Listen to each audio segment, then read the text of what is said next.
اس نے اپنے گھر میں ایک رسہ لٹکایا ہوا تھا. جب وہ دن کو فارغ ہو کر گھر جاتا تو اس رسے جو لٹکایا ہوتا اس میں اپنی گردن دے کر کہتا مولا اگر میں گناہگار ہوں تو مجھے موت دے دے اور یہیں پہ جو عذاب دینا ہے دنیا میں دے دے, آخرت میں عذاب نہ دینا, آخرت میں جواب طلبی نہ کرنا. مولا دنیا میں ہی مجھے وہ عذاب جو آخرت میں دردناک عذاب دینا ہے دنیا میں دے دے. وہ جوان ساری رات یہی التجا کرتے کرتے اس کی رات بسر ہو جاتی, اس کی رات بسر ہو جاتی. اے جوانوں, قرآن جھنجھوڑ کر بار بار کہہ رہا ہے الم یعنی للذین آمنوا ان تخشع قلوبهم لذکر اللہ, کہ وہ وقت نہیں آیا کہ تمہارے دل اللہ کی خشیت سے, اللہ کے خوف سے لرزہ بر اندام ہو جائیں. وہ وقت کب آئے گا اے ایمان والوں؟ وہ وقت نہیں آیا کہ تمہارے دل اللہ کی یاد میں تڑپ اٹھیں, تمہارے دل اللہ کی یاد میں پگھل جائیں, تمہارے دل اللہ کی یاد میں لرز جائیں. وہ دن کب آئے گا جب ہمارے دل پگھل جائیں گے؟ وہ دن کب آئے گا جب ہمارے دل لرزہ بردار ہونے لگیں گے؟ قرآن تو بار بار جھنجھوڑ کر کہتا ہے. صحابہ کرام جب یہ آیت سنتے الم یعنی للذین آمنوا ان تخشع قلوبهم لذکر اللہ, ابو بکر و عمر عثمان و علی غش کھا کر زمین پر گر پڑتے تھے, اللہ کی حضور گر گڑا کر دعائیں مانگتے تھے, دعائیں مانگتے تھے. اے جوانوں, اپنی راتوں کو روشن کر لو, اپنی جبینوں کو سجدے کی لذت سکھاؤ, اپنی آنکھوں کو اللہ کی حضور برسنا سکھاؤ, رلانا سکھاؤ. یہی آنکھیں کل قیامت کے دن آڑ بن جائیں گی اور اللہ جب عذاب دینے لگے گا آنکھیں کہیں گی مولا یہ تو تیری یاد میں برستی تھی, انہیں تو عذاب سے دور رکھ. آنسو برستے تھے اللہ کے خوف سے, اللہ کی یاد سے. اے اللہ ان آنکھوں کو عذاب سے دور رکھ.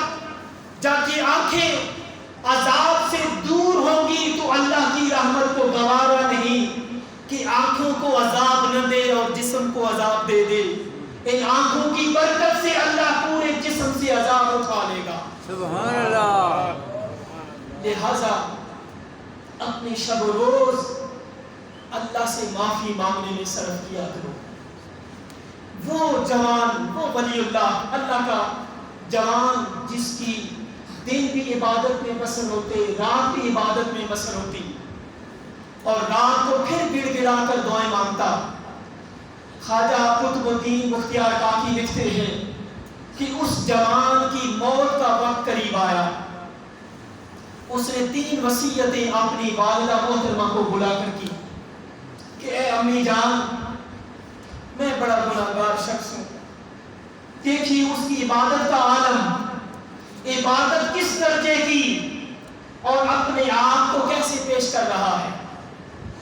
اپنے آپ کو گناہگار, مظلوم اور حقیر, کمینہ ظاہر کر کے اللہ کی بارگاہ میں پیش کر رہا ہے کہ اے والدہ میں گناہگار ہوں, جب میری روح پرواز کر جائے تو میرے ساتھ وعدہ کرو کہ 3 عمل کرنے ہیں.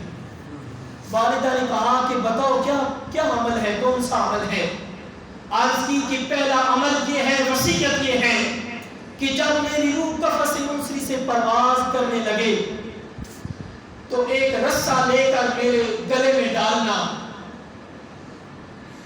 اور میری لاش کو صحن میں گھسیٹنا. اللہ اکبر. اور گھسیٹ کر کہنا کہ اللہ کے مجرم کا عذاب یہ حالت ہوتی ہے, دیکھ لو. اللہ کا جو گناہگار بندہ ہوتا ہے اس کے ساتھ یہ حساب ہوتا ہے, یہ دیکھو. یہ عمل کرنا. دوسرا عمل کہ رات کے اندھیرے میں میرا جنازہ اٹھانا. کہیں لوگ میرے جنازے کو دیکھ کر یہ نہ کہیں کہ یہ گناہگار کا جنازہ جا رہا ہے۔ تیسرا عمل، اے میری والدہ، جب لوگ مجھے دفنا لیں، قبر میں مٹی ڈال لیں، تو میری قبر پر کھڑے رہنا۔ آپ کی قدموں کی برکت سے مجھے یقین ہے کہ اللہ مجھے معاف کر دے گا۔ وہ یہ 3 وصیتیں کر کے اس کی روح خفت سے پرواز کر دی۔ جب وہ مردہ حالت میں تھا، وصیت کے مطابق والدہ نے رسا اٹھا کر گلے میں ڈالنا چاہتی تھی۔ عاطف غیب سے آواز آئی، خاتون رک جا، تو یہ کیا کرنے لگی ہے؟ تجھے معلوم نہیں یہ تو اللہ کا بندہ تھا، اللہ سے مل گیا۔ بھلا اللہ کے بندوں سے بھی یہ حال کیا جاتا ہے؟ ہٹ جا۔ وہ خاتون پیچھے ہٹ گئی۔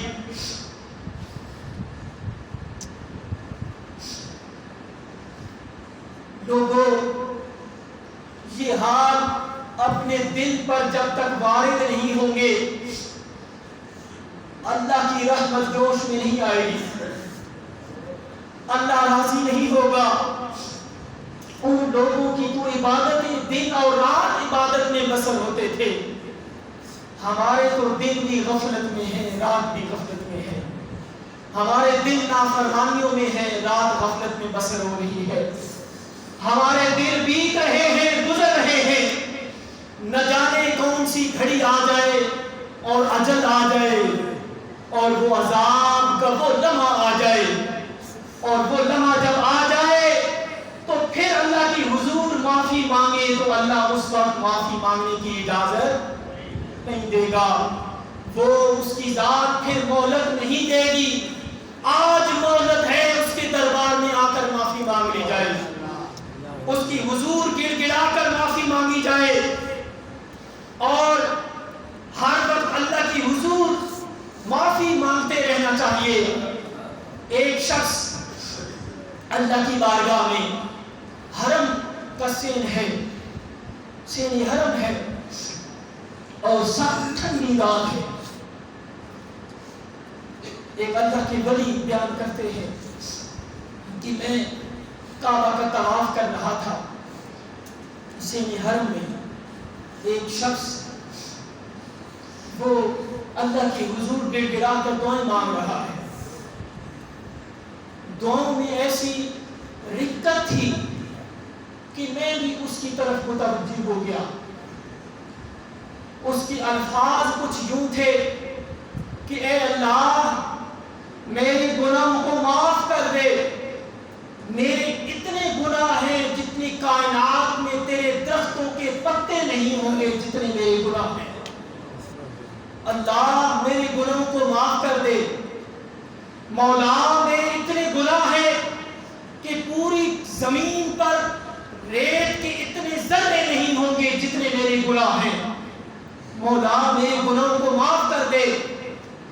میرے اتنے گناہ ہیں کہ پانی کے اتنے قطرے نہیں ہوں گے جتنے میرے گناہ ہیں۔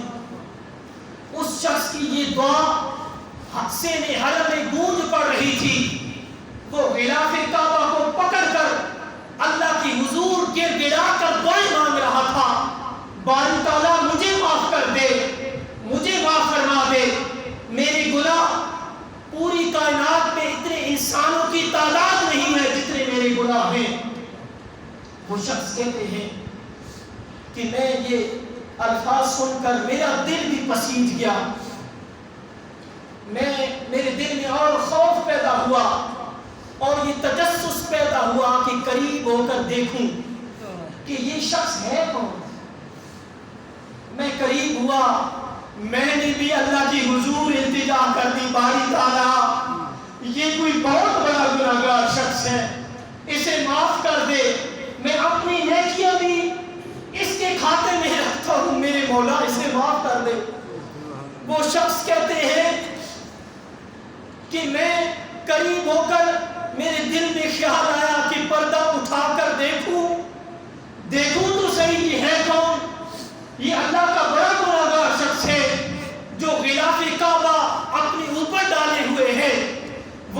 فارغ ہو کر غلاف کعبہ اٹھا کر دیکھا تو لرزہ برانداز ہو گئے کہ وہ امام زین العابدین تھے.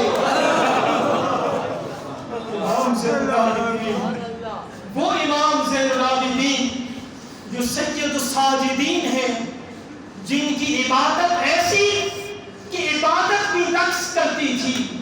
پیشانی سجدہ کرتے تو رات بیت جاتی تھی.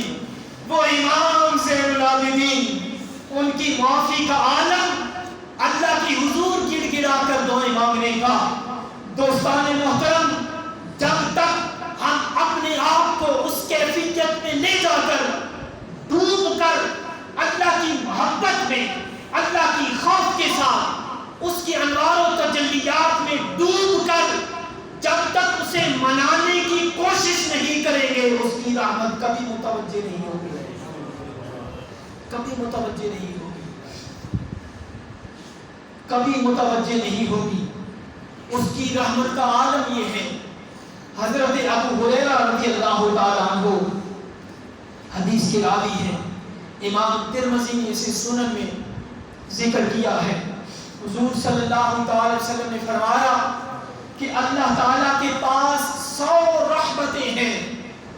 کتنی؟ 100 رحمتوں کا مالک. اس میں سے صرف اللہ نے ایک رحمت جنوں، انسانوں، چرند پرند، حیوانات اور پوری کائنات میں عطا کی ہے. ایک رحمت کا حصہ اس نے کائنات میں دیا ہے. باقی 99 رحمتیں اس نے اپنے پاس رکھی ہیں. ترمذی شریف کی حدیث، حضرت ابو ہریرہ راوی ہے اس حدیث کے. وہ ایک دوسرے پر، وہ حشرات الارض ہوں یا چرند پرند ہوں، وہ جو ایک دوسرے پر شفقت اور رحمت کرتے ہیں، مغفرت کرتے ہیں، انسان ایک دوسرے سے محبت کرتے ہیں، وہ اسی ایک رحمت کا صدقہ ہے، ایک رحمت کا صلہ ہے اللہ کی. سبحان اللہ. اور وحشی جانور اپنے بچوں پر رحم کرتے ہیں، وہی ایک رحمت. میرے آقا نے فرمایا کہ اللہ نے 99 رحمتیں بچا کر رکھی ہیں. بڑا دلچسپ جملہ دینے لگا ہوں، بڑا لطف آمیز جملہ دینے لگا ہوں. میرے آقا نے فرمایا کہ لوگوں، اللہ کے پاس وہ 99 رحمتیں اس نے اس لیے اپنے پاس سمیٹ کر رکھی ہیں کہ قیامت کے دن اپنے بندوں پر وہ 99 رحمتیں عطا کرے گا. وہ 99 رحمتوں کا نزول کرے گا.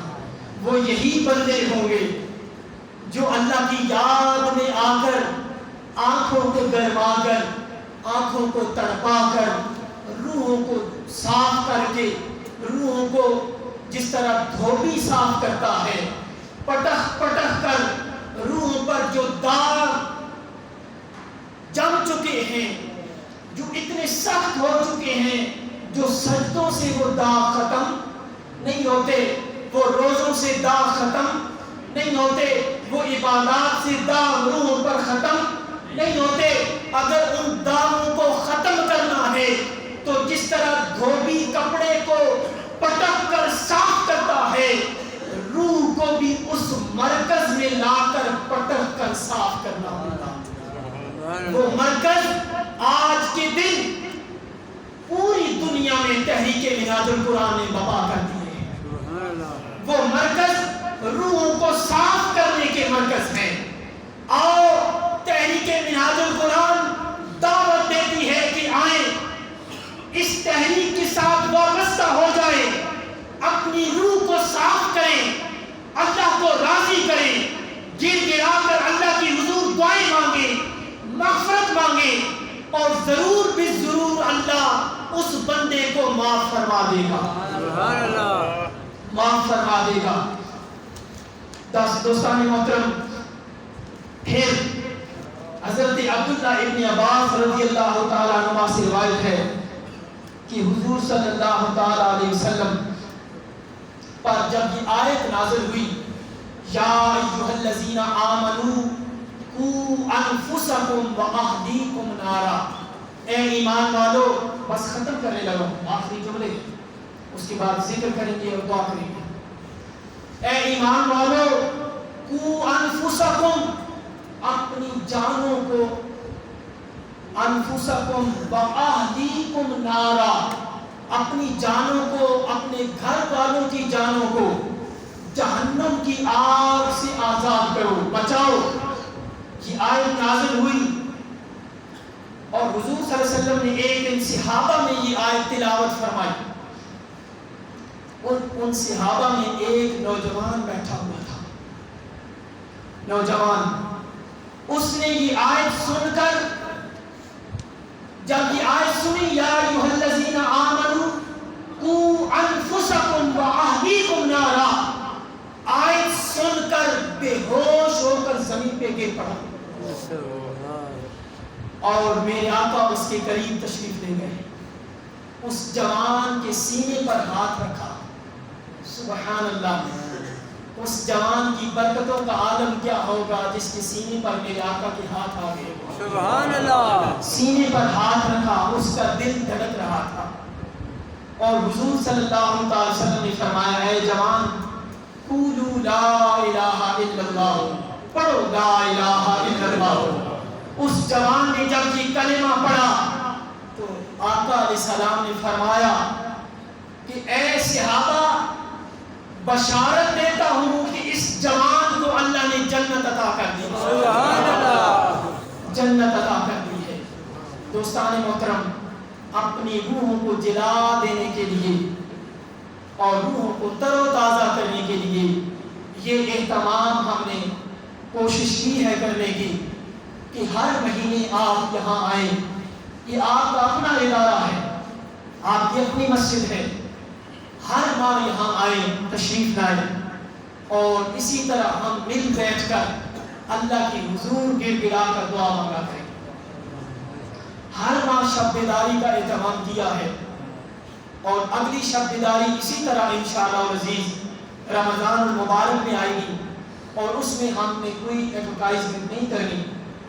آپ کو ابھی میں عرض کر دیتا ہوں کہ 27، 26 اور 27 رمضان کی درمیانی شب، جو 27ویں شب ہوتی ہے، جسے آپ 30ویں کہتے ہیں، اس شب آپ آئیں۔ آپ کو آج سے میں دعوت دے رہا ہوں، یہ اپنی ڈائریوں میں نوٹ فرما لیں کہ 27ویں کی شب آپ یہاں پہ تراویح ادا کریں، اور اس کے بعد آگے شب بیداری کا بھی اہتمام ہوگا، اس میں آپ شریک ہوں اور گر گرا کر اللہ کی حضور دعا مانگیں۔ اللہ پاک ہم سب کی مغفرت فرمائے اور ہمارے گناہوں کو معافی عطا فرمائے۔ ابھی لائٹیں آف کرتے ہیں، اور اسی کیف میں، اسی کیفیت میں رونا نہ آئے تو رونے کی حالت بنا لیں۔ وہ جو آنکھ حدیث میں نے بیان کی ہے جو روتی ہے، جو آنکھ اللہ کو پسند ہے، وہ آنکھ کی کیفیت بنا لیں۔ کوشش کریں آنکھ سے آنسو نکلے، ہمارے دل جو مردہ ہو چکے ہیں یہ دوبارہ زندہ ہو جائے اللہ کے ذکر سے، اور پھر اللہ کی حضور دعا مانگیں گے۔ اسی کیفیت میں آپ یہاں سے روانہ ہو جائیں گے اپنے گھروں کو، اور اسی کیفیت میں پھر صبح اٹھیں، اور آپ اگر اہتمام کر سکتے ہیں گھروں میں سحری کا اہتمام کریں، صبح روزہ رکھیں، نہیں تو فجر کی نماز باجماعت ضرور ادا کریں، اور پھر باقی ایام بھی اللہ رب العزت آپ کو توفیق عطا فرمائے گا۔ وآخر دعوانا ان الحمدللہ رب العالمین۔ یہ لائٹیں ساری آف کر دیں، اور ذکر کے لیے آپ دو زانو ہو جائیں، یہ چار